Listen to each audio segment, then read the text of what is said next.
आज आपण आलेलो आहोत बोर व्याघ्र प्रकल्पामध्ये.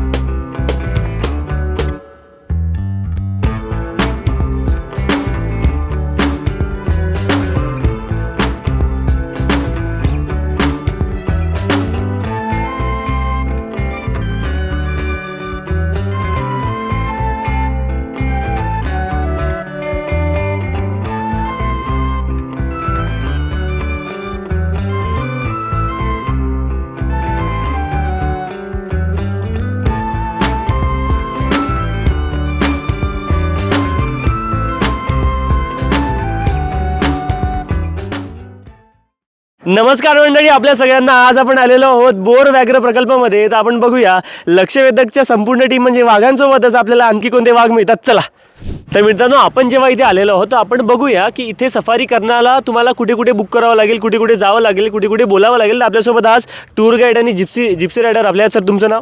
मनोज लाखे. सर तुमचं नाव? संदीप लाखे. तर हे दोघं आपल्यासोबत नेहमी असतील. आपण यांच्यासोबतच सफारी करूया आणि तुम्हाला सगळं सांगूया की इथे येण्यासाठी, इथे ही जिप्सी बुक करण्यासाठी, इथे सफारी करण्यासाठी तुम्हाला काय करावं लागेल. आपण आता निघालो आहोत सफारीसाठी आणि सफारी करताना आपल्याला एक गोष्ट माहिती पडली आहे की इथे 138.12 स्क्वेअर किलोमीटरची जागा आहे. त्यामध्ये न्यू बोर आणि ओल्ड बोर असे दोन एरियाज आहेत. तर ओल्ड बोरमध्ये सध्या सफारी सुरू आहे, न्यू बोरमध्ये सफारी काही दिवसांनी सुरू होईल. तर ओल्ड बोरमध्ये आपण जाऊन बघूया की तिथे काय काय आहे. आपल्या मित्रांकडे दाखवून द्या, संपूर्ण लक्षवेधक टीमकडे दाखवून द्या. सगळी लक्षवेधक टीम तुमच्यासोबत आहे आणि तुम्ही पण इथे आणि मजा करा. आपलं 2 किलोमीटर अंतरावर आहे. हां, तिकीट घेण्यापासून हां, तिकीट इथपर्यंत यावं लागते आपल्याला. हो त्यानंतर आपल्याला तिकीट वगैरे भेटत. हो. आता 35 ते 50च्या जवळपास आहे. हां त्यानंतर आता सध्या आपण 35 किलोमीटरचा राऊंड करणार. हां हां. आपला आडेगाव साईड सध्या डॅमच्या साईडचा भाग बंद आहे हां, टोटल हां. पाणी असल्यामुळं. तर या 35 किलोमीटरमध्ये वाघ वगैरे दिसण्याचे चान्सेस किती आहे? आज मॉर्निंगला सकाळीला 2 टायगर, हां 1 लेपर्ड हां आणि स्लॉज मिळाला. हां हां हां. सायटिंग झाली आहे त्यांची. सायडिंग झाली. तर आपण बघूया लक्षवेधकरांचा किती लक आहे की आपल्याला वाघ, स्लॉथ्स आणि अस्वल बघायला मिळते का. गाव कवडसकडनं यावं लागते. आडेगाव गेट म्हणून आहे हां, तिकडनं. हां. ते सध्या तर बंद आहे कारण त्यांच्या रस्त्यावर पाणी आलेलं आहे. हां हां. त्याच्यामुळे ते 2 महिने बंद राहते. जानेवारीच्या नंतर वगैरे चालू होऊन जाते तिकीट. बरं बरं. हा डॅम आहे. इथून ओरफ्लो पाणी वगैरे सोडतात इथून. हां हां 9 गेट आहे.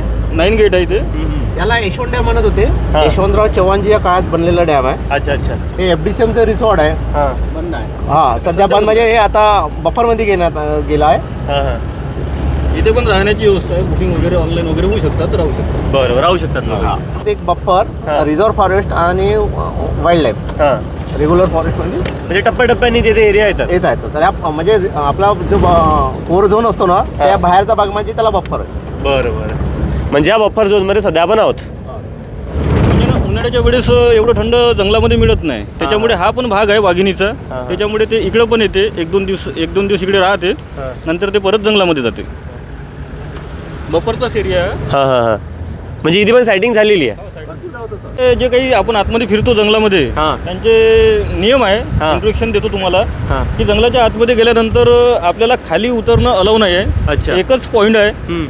15 किलोमीटर दूर तिथे आपला स्टॉप आहे उतरण्याचा. तिथे आपण 5-10 मिनिटं थांबू शकतो वॉशरूमसाठी म्हणून. हो. आणि कोणताही कचरा वगैरे तो बाहेर फेकणं अलाव नाही हां. आहे. तो आपल्या सोबतच म्हणजे ठेवावं लागते. बरोबर. इथे कचरा दिसत पण नाहीये. नाही नाही. म्हणजे आणि स्मोकिंग पण अलाव नाही आहे. हां आणि ड्रिंक करून पण येत नाही. मोबाईल पण अलाव नाही आहे. आणि मोबाईलनं वगैरे कसं ते फोटो वगैरे खूप घेतात लोक हां. आणि गर्दी होतात आणि वाघ डिस्टर्ब होतो, प्राणी डिस्टर्ब बरोबर. होतात. त्याच्यामुळे ते मोबाईल घेऊन सगळं बंद केलेले आहे. आता आपण आहोत बोर व्याघ्र प्रकल्पाच्या एंट्री गेटवर. हे बघा, बोर व्याघ्र प्रकल्प इथे लिहिलेला आहे आणि तुम्हाला तिथे एंट्री करावी लागते. इथे तुमची एंट्री झाली की तुम्ही अंदर जाऊ शकता. इथे मग इथून समोर तुम्ही उतरू नाही शकत गाडीवर. याच्यानंतर एक पॉईंट येतो, त्याच्यावर तुम्ही उतरू शकता फक्त 5 मिनटं. त्यानंतर तुम्ही उतरू नाही शकत कारण कोणतीही जंगली जनावर तुमच्यावर येऊन अटॅक करू शकतात किंवा तुम्हाला सायटिंग होऊ शकते. त्यामुळे तिथून उतरणं सेफ नाही आहे. तुम्ही आपल्या गाईडसोबत, तुम्ही आपल्या जिप्सी ड्रायव्हरसोबत राहू शकता. बोर टायगर रिझर्वमध्ये आता आपण बोलत आहोत इथचे जिप्सी गाईड आणि टूर गाईडसोबत. तर आपण यांना विचारूया की इथे वाघ किती आहेत. इथे 17+.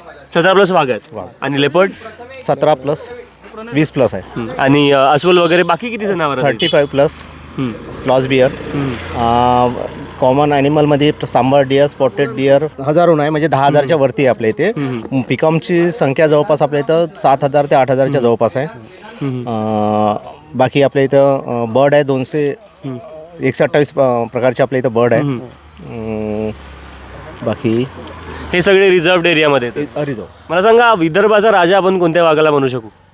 विदर्भाचा तर आपल्या इथं फेमस बोरची कॅटरीना क्वीन आहे, जी फेमस आहे. आतापर्यंत 19 कप्स झाले तिला.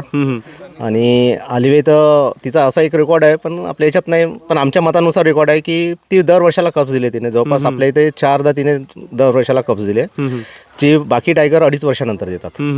हे तिची स्पेशालिस्टी होती इथं. आणि जवळपास पहिला बच्चा हिने 9 महिन्यात सोडला आपल्या इथं.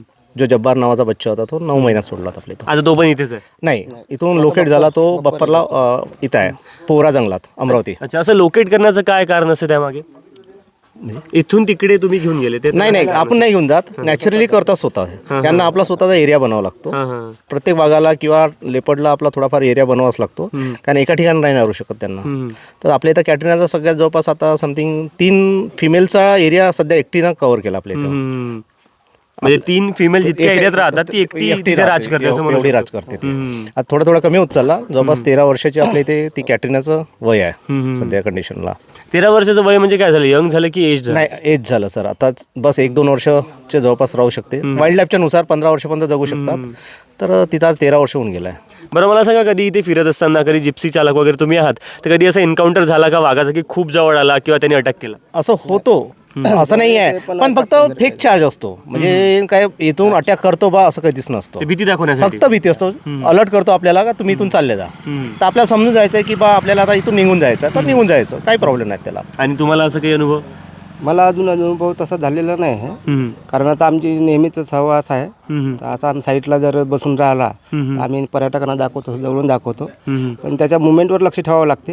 तो कोण्या पद्धतीनं आता बसून आहे, काय आहे. त्यानं जर वेगळा आपला चेहरा दाखवला किंवा शेपटी हलवली, तेव्हा लक्षात घेऊन घ्यायचं की तर अटॅकच्या मूडमध्ये आहे, प्रॉब्लेम होऊ शकते. आपल्यासोबत जोडल्या गेलेल्या आहेत इच्छा वनरक्षक. आपण त्यांच्याशी जाणून घेऊया, त्यांच्याशी बोलून जाणून घेऊया की इच्छी सध्या स्टेटमेंट काय आहे. सांगा. नमस्कार, मी वनरक्षक राधा विठ्ठल साखरे. आपल्या टोटल 6 टायगर रिझर्वपैकी बोर टायगर रिझर्व हा सर्वात लहान टायगर रिझर्व गणला जातो. ॲज कम्पेअर टू बाकीच्या टायगर रिझर्वपेक्षा लहान जरी असला तरी बोर व्याघ्र प्रकल्पामध्ये डेन्सिटी खूप जास्त आहे आणि पर्यटकांची संख्या पण वाढत आहे. सांगायचं म्हटलं तर इथं पर्यटकांची संख्या खूप आहे. परदेशी पर्यटकही येत असतात आणि टोटल 15 गाईड आहेत, तसेच 15 जिप्सी पण आहेत इथे. VIP ची संख्या पण खूप वाढत आहे. जंगलाच्या जर कम्पेअर केला तर डेन्सिटीच्या मानानं हर्बिव्हर्स खूप आहे आणि जी फूड चेन म्हणतो आपण ती हर्बिव्हर्सवरती डिपेंड राहते. त्यामुळं हर्बिव्हर्सची संख्या खूप आहे. मित्रांनो, आता आपण म्हणू शकतो की लेजिट जंगल एरियामध्ये आपण आलेलो आहोत आणि इथे गाडीवरनं उतरणं सेफ नाही आहे. तर आपण बघूया की आपल्याला वाघ किंवा कोणता जनावर दिसतो. बरं, हा म्हणजे जंगलाचा एरिया आहे ना? आपण आता गेटच्या आतमध्ये आलेलो आहोत. तर हा जो जंगलाचा एरिया आहे पूर्ण 138 चौरस किलोमीटरचा आहे सफारी एरिया. त्याच्यामध्ये आता आपण आपलं फिरणं होईल 35 ते 40 किलोमीटर. तर ह्या जंगलात झाडांमध्ये सागवन भरपूर आहे. टेकूड म्हणतात त्याला. ते 70% सागवनाची झाडं आहे आणि पहाडी एरिया जास्त आहे. त्याच्यामुळे पानझड पण लवकर होऊन जाते आणि ह्यावेळेस थोडं हिरवट जास्त राहते. त्याच्यामुळे आतमधले जे प्राणी आहे ते आपल्याला दिसत नाही आणि नदी नाल्याला पाणी असल्यामुळे प्राणी आतमध्येच राहतात. उन्हाळ्याच्या वेळेस प्राणी जास्त दिसतात, कारण सगळं पानझड होऊन जाते आणि हिरवट राहत नाही. त्याच्यामुळे पाणी प्यायला वगैरे प्राणी सगळे बाहेर येतात आणि पूर्ण विरळ जंगल झाल्यामुळे आतमधलं पण दिसून जातात आपल्याला. बरं सर, तुम्ही सांगा कसा अनुभव आहे सध्याचा? सुंदर अनुभव आहे. आपल्या वर्ध्याच्या आणि नागपूरच्या एवढ्या जवळ एवढं सुंदर असं अभयारण्य आहे. कोणाला माहिती पण नाही. अजूनपर्यंत लोक इथे येत नाहीये. पर्यटक येत आहे, काही प्रमाणात येत आहे. ज्यांना जसं जसं माहित होत आहे तशा पद्धतीने येत आहे आणि जवळपास 17+ वाघ इथे आहे. म्हणजे आपण इथून दूर ताडोबापर्यंत जातो, सेम गोष्ट आपल्याला आपल्या वर्धेत अनुभवायला भेटत आहे. खूप मोठी गोष्ट आहे. बरोबर. तुम्हाला काय वाटते सर? वर्धेच्या इतक्या जवळ इतकं सुंदर अभयारण्य आहे आणि स्टील असं म्हणू शकतो आपण की हे अननोन प्लेस खूप लोकांसाठी आहे.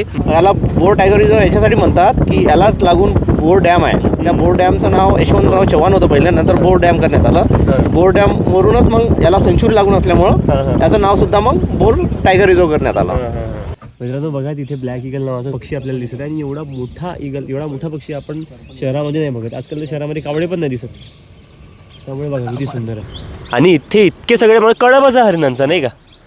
आणि भरपूर सुंदर शरीरावर त्याला पांढरे मराठीमध्ये चितळ म्हणतात. काय म्हणतात मराठीमध्ये चितळ चितळ म्हणतात. म्हणतात. त्यांच्या शरीरावर पांढरे चट्टे आहे म्हणून. टिप्पे टिप्पे राहतात. तुम्ही गाडी समोर घ्याल त्यांना खूपच सुंदर म्हणजे नॅचरल हॅबिटॅट मध्ये. बकरीसारखं काम असतो. हां हां पण दोनदा हे कप्स देतात. हां हां हां कटी आणि जे सांबर डिअर आहे त्यांची शिकार जास्त होतात. त्यांना वाघ किंवा लेपर्ड जर असा दिसला तर पळतात तर एकदम ते जोरात. पडतात आणि कॉल करतात एकमेकांना अलर्ट कॉल देतात. ते दोन पायावर उभा होईल तो. तो झाडाचे पानं वगैरे खातात. हा अच्छा. दोन पायावर उभा होणार सर आता. 2 पायावर उभा होणार. तो आपल्याकडे बघत आहे पण त्याला त्यांनी नोटीस केलं आपल्याला. केलं आपल्याला. त्याला दिसतो कमी तरी पण कान चांगले असतात त्यांना ऐकू चांगलं जातात सर. सांबरला कान तीक्ष्ण असतात. कान तीक्ष्ण असतात. सो दे नो की आपण इथे आहोत आणि त्यांचं म्हणणं आहे की त्यांचं काय त्याच्या याच्यात असेल की check करतात आपल्याला का कोण आहे म्हणून. प्राणी टायगरच्या वेळेस पण असंच करतात ते का हा कोणता प्राणी आहे म्हणून बघायला जातो आणि किल होतो. जेव्हा वाघ किंवा लेपट बाहेर येतो चालत राहतो तर हे जे बाकी प्राणी आहे सांबर डिअर स्पॉटेड डिअर हे सतत ओरडत राहते म्हणजे अलर्ट कॉल करतात एक दुसऱ्यांना चिल्लावत राहतात. आणि जेव्हा तो बसला राहतो तेव्हा कॉल बंद होऊन जाते म्हणजे ओरडणं बंद होऊन जाते त्यांचं. म्हणजे कसं बसला राहिलं तर त्यांना भीती नाही राहत ना त्याच्यामुळे ते ओरडत नाही. आणि जाग्यावर जर त्यांनी थोडं मुवमेंट केलं वाघांनी तर प्राणी थोडेसे हलके हलके कॉल देत राहतात. त्यानुसार आम्ही कॉलिंगहून पण असं लक्षात घेतो का इथे जवळपास वाघ आहे की दूर आहे असं त्यांच्या कॉलिंगहून ओरडण्याहून आमच्या लक्षात येतं. भरपूरदा असं पण होते सर की टायगर हा चालत बी राहतो पण कॉल नाही होत कारण त्याच्या मुवमेंटवर बी डिपेंड असतो की हा किलिंगच्या याच्यात आहे की नाही शकते म्हणून. नाही करू शकत अच्छा म्हणजे बघून माहिती पडते की हा शिकारच्या मूड मध्ये आहे की नाही करू शकते की नाही. शकते की नाही तर बापरे. त्याच्यावरून जवळपास प्राण्यांच्या जवळून पण वाघ गेला तर कॉल देत नाही ते. आणि त्यांना माहिती होऊन जाते की हे शिकार करू शकते का नाही करू म्हणजे वाघाचं पोट भरलेलं आहे तर कॉलिंग द्यायची नाही.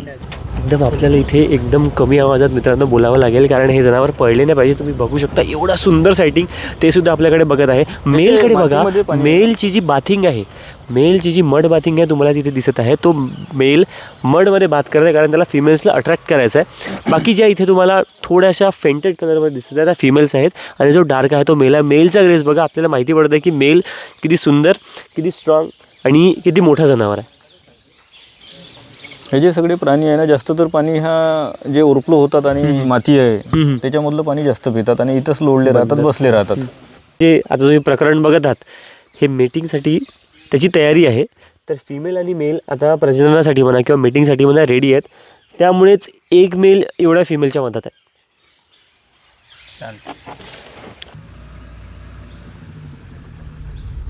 पॅनल लावलेला आहे हँडपंप आहे इथे.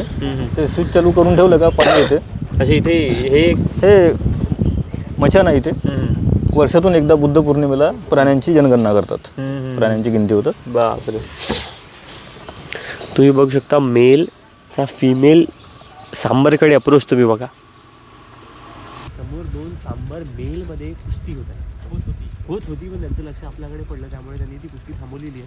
आणि मे बी समोर पण त्यांची कुस्ती ही जी आहे ती कंटिन्यू होईल. आणि ते सांबार ह्या जनावराचा खूप जास्त उद्रेक दिसत आहे. बघा मागून सांबार आहेत वर आपल्या बंदर आहेत. मित्रांनो बघा जेवढेही जनावर दिसले आहे ते सगळे सुंदर आहे पण आपल्याला वाट आहे वाघाची.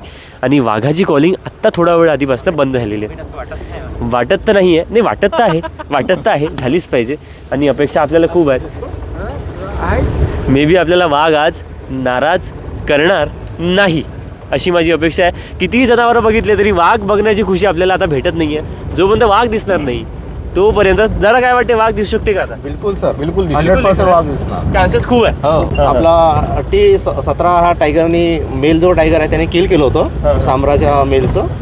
तर इथे त्याने किल काढल्यानंतर इथे डिस्टर्ब झाल्यानंतर तो सोडून गेला किल. तर मग वाईल्ड डॉगने इथं याने लेपर्डने किल फोडली वाली. 4 लेपर्ड होते एक माता मेल आणि 2 फिमेल बच्चे असे करून 4 जणांची फोडली. वाईल्ड बोरने किल खाल्ली. ते किल यांनी जास्त खाऊन टाकली. शिकार फक्त किल केली टायगरने पण त्याची किल जे खाल्ली ते अदर प्राण्यांना खाल्ली. बाकी जनावरांनी खाल्ली. बरोबर. आता आपण आणखी जंगल एरियामध्ये आलेलो आहे आणि इथे सगळ्यात जास्त चान्सेस आहे की आपल्याला वाघ दिसेल आणि मे बी इथे वाघाचे दर्शन होऊ शकते. काय म्हणता वैभव सर. नक्कीच आत्ताच थोड्या वेळा अगोदर एक कॉलिंग आली आहे. आम्ही लगेच जशी कॉलिंग आली तसेच आम्हाला दादा इकडे घेऊन आलेले आहेत आणि आम्ही बिलकुल त्याच दिशेने जात आहे की ज्या साईडनी कॉलिंग आहे. आता जस्ट एक स्पॉटेड झालेला आहे कॉलिंग आली आहे म्हणते. चला बघूया की आपण नेमकं आपल्याला बघायला मिळेल की नाही बघायला मिळेल. आणि कॉलिंग म्हणजे वाघ. कॉलिंग म्हणजे काय तर वाघ. कॉलिंग म्हणजे फॉरेस्टच्या लँग्वेजमध्ये कॉलिंग येत असते. जेव्हा वाघ कुठे जातो तेव्हा कॉलिंग येते, तर गार्ड्सना माहीत पडतात, तर ते लोक आपल्याला सांगतात की या साईडनी आहे, तर त्या साईडला आपण आता जातोय. थोड्याच वेळात आपल्याला वाघ दिसू शकते, त्यामुळेच इथे आवाज थोडा कमी करायचा आहे. फोन वगैरे इथे अलाउड नाही आहे. पण आणि नागरिकांना पण, जे पण लोक इथे येतील त्यांना पण अशी अपील आहे की या एरियामध्ये ॲटलिस्ट फोन वापरू नका. जर तुम्ही फोन वापरले, व्हिडिओ काढले आणि ते व्हिडिओ पोस्ट केले, तुमच्यावर क्रिमिनल ऑफेन्स होऊ शकतो. कारण ऑब्व्हियसली रिझर्व्ड जागा आहे, तर ती इतकी रिझर्व्ड आहे की इथे फोटो व्हिडिओसुद्धा बाहेर नाही आहेत. त्याला प्राणी राहतात. बरोबर मित्रांनो, जेवढी आपण पहाडी चढलो तेवढीच पहाडी आता आपण उतरलेलो आहे. आणि हा तो एरिया आहे ज्यामध्ये सगळ्यात जास्त वाघाची आणि लेपर्डची सायटिंग होते. तुम्ही एरिया बघू शकता, खूपच जास्त. हा म्हणजे इथे रात्रीत आपण येऊच नाही शकत, अशा प्रकारचा हा एरिया आहे. गाड्या पण भरपूर कमी आहेत. रस्ता पण इथे काही बरोबर नाही, रस्ता नाहीच आहे असं समजा. साईडला बोलू आहे ना, करू शकतो. अशा एरियामध्ये चाललो जिथून कॉलिंग कंटिन्युअसली येत आहे. आणि आपण अशा एरियामध्ये आहे जिथे जे जंगल आहे खूप जास्त दाट आहे, खूप जास्त घन आहे. तर इथे खूप लवकर आपल्याला वाघ दिसू शकतो. खूप वाट आपण बघितली आहे. 35 किलोमीटरची जी आहे सफारी आहे, त्या 35 किलोमीटरमध्ये आपल्याला सांबर दिसले, आपल्याला हरिण दिसले, आपल्याला शिकरा हा पक्षी दिसला, पण वाघ आता मध्ये दिसलेला नाही. अशी अपेक्षा की वाघ लवकरच दिसेल. सांबर आपल्याला भेटले आहे. तुम्ही मेल बघू शकता, एवढे मोठे जे आहे त्याचे शिंग आहेत. आणि फिमेल बघू शकता, फिमेलच्या शरीरावर त्या मानाने जेवढे मेलच्या शरीरावर केस आहेत तेवढे नाही आहे. मेल थोडा म्हणून पण एक धावा आलेला बच्चा आहे, तो त्यांचा बच्चा आहे असं म्हणण्यात आलेलं आहे. तुम्ही मेल सांबारची तुम्ही ग्रेस बघू शकता की किती ग्रेसफुल आहे. तो त्याचे शिंग बघा, आणि हे शिंग वर्षात एकदा तुटतात. 2 वर्षांनी. बापरे. आणि ते शिंग खातात पण कोणी जनावर असं पण ऐकलं. बापरे. हरिण, चितळ, पांढरे चट्टेवाले, बापरे. आणि वर बंदर मामावर आहेत. सुंदर आहे बंदर बघा. आणि सोबतच आपल्याला बंदर मामा, जय हनुमान, ते सुद्धा दिसलेले आहे.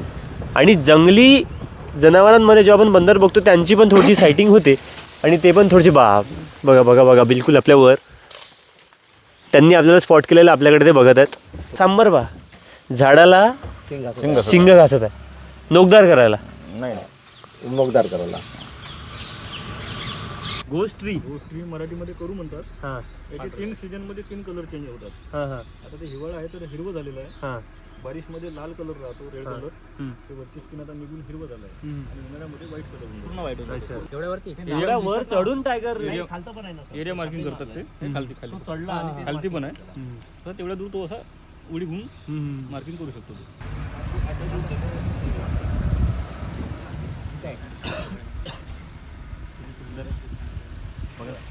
अशी हरिण. मित्रांनो, थोड्याच वेळा आधी असं माहिती पडलं आहे की इथे एका स्लॉथ बिअरनी म्हणजे अस्वलीनी एका वाघावर हल्ला केलेला आहे आपल्या पिल्लांसोबत. आणि तो वाघ इथनं असा समोर धावत गेलेला आहे. तर मे बी आपल्याला थोड्या वेळात पुन्हा वाघ दिसू शकते. वाघ मे बी इथे असेल आणि तो स्लॉथ बिअरसुद्धा मे बी इथे असेल. टायगरचा बच्चा धावत बाहेर आला आणि त्याच्या मागे एक मोठा भालू आणि त्याच्या मागे त्याचे 2 छोटे बच्चे. टायगरच्या मागे भालू धावत होता. बापरे. म्हणजे टायगर आणि भालूची लढाई झाली आणि त्या भालूने त्या टायगरला पळून दिलं. बापरे. Ultimately the tiger had to run away. तुम्ही कॅप्चर केलं ते मुवमेंट काही? नाही, काहीच एवढं फास्ट होतं की डोळ्याला दिसलं हेच खूप झालं. बरोबर. तो सो फास्ट आणि अनएक्सपेक्टेड होतं ना. माहिती नव्हतं तिथे भालू आहे आणि टायगर आहे म्हणून माहित होतं. अचानक ते टायगर आवाज येत होता फाईटचा, पण आपल्याला वाटलं ते दोन्ही पोरं फाईट करत असेल, पण कॅप्चर नाही झालं. It was a fear sight नाही. It I saw it for the first time. एवढ्या वेळ जंगलात आलो पण मी टायगरला भालूनी पळवलंय पहिल्यांदाच बघितलं मी. पण तुम्हाला दिसले आहे का आता, म्हणजे आता जेव्हा तुम्ही फिरले तेव्हा कोणते कोणते जनावर दिसले तुम्हाला? आपल्याला सांबर डिअर दिसले, मला कोणचा रे आपल्याला फिश इगल दिसला. आता कॉमन किंग फिशर दिसला. लेपर्ड मला नाही दिसला. पण लेपर्डचा कॉल इथे होता पण दिसला नाही मला. काही बर्ड्स दिसले, बर्ड्स आणि रोजचे मॅमल. बरं, काय वाटतं तुमचा अनुभव कसा होता इथचा जेव्हा तुम्ही वाईल्ड लाईफ फोटोग्राफी करायला आले तुम्ही? माझा अनुभव चांगलाच होता रे. मला काय प्रत्येकदा आपल्याला टायगर आपण पाहायला आलो तर दिसत नाही ना, असं म्हणून अनुभव चांगला होता. मित्रांनो इथे लेक साईड आहे आणि हा सीन बघा, तिथे सूर्य डुबत आहे, खाली बदकं आहेत, माफ करा मी पण पडणार होतो, आणि त्या झाडावर एक मोर बसलेला आहे. बघू शकता किती जास्त सुंदर. आणि म्हणजे विचार कधी नव्हता गेला की आपल्या वर्धेमध्ये इथे अशा प्रकारची सायटिंग आपल्याला मिळेल, अशा प्रकारची सिनरीज आपल्याला बघायला मिळेल. सगळीकडे पहाड आणि वर सूर्य. बघा मित्रांनो, बघू शकता सूर्य जो इथे मावळतो आहे आणि त्याचं पाण्यावर आपल्याला प्रतिबिंब दिसत आहे. आणि एवढी सुंदर अशी ही सायटिंग आहे. तुम्ही जर थोडे वळाल तर तुम्हाला काही पहाड दिसतील आणि पहाडाच्या शेपला तुम्ही बघू शकता, याला म्हणतात क्रोकोडाईल शेप. ठीक आहे, क्रोकोडाईल व्ह्यू याला म्हणतात. आणि ते पहाड अशा प्रकारे तिथे अरेंज झालेले आहेत की ते एका क्रोकोडाईलप्रमाणे वाटते. मला नाही वाटत की वर्ध्यासारख्या शहरामध्ये जिथे लोक म्हणतात की वर्धेत काय आहे, असा सायटिंग तुम्हाला कधी भेटेल, असा सायटिंग आयुष्यात कोणाला कधी भेटेल. आणि खूप सुंदर जागा आहे. त्यामुळे जर तुम्हाला अशी सायटिंग करायची, अशी सायटिंग बघायची आहे, इथे यायचं आहे, तर तुम्हाला यावं लागेल बोर टायगर रिझर्व्ह डॅममध्ये. तसं आपण आलेलो आहोत बोर व्याघ्र प्रकल्पातून. आणि इथची जी सफारी होती एवढी कमाल सफारी. वर्धेमध्ये लोक म्हणतात की वर्धेमध्ये काय आहे, तर मला मी सांगू इच्छितो की वर्धेमध्ये हे सगळं आहे.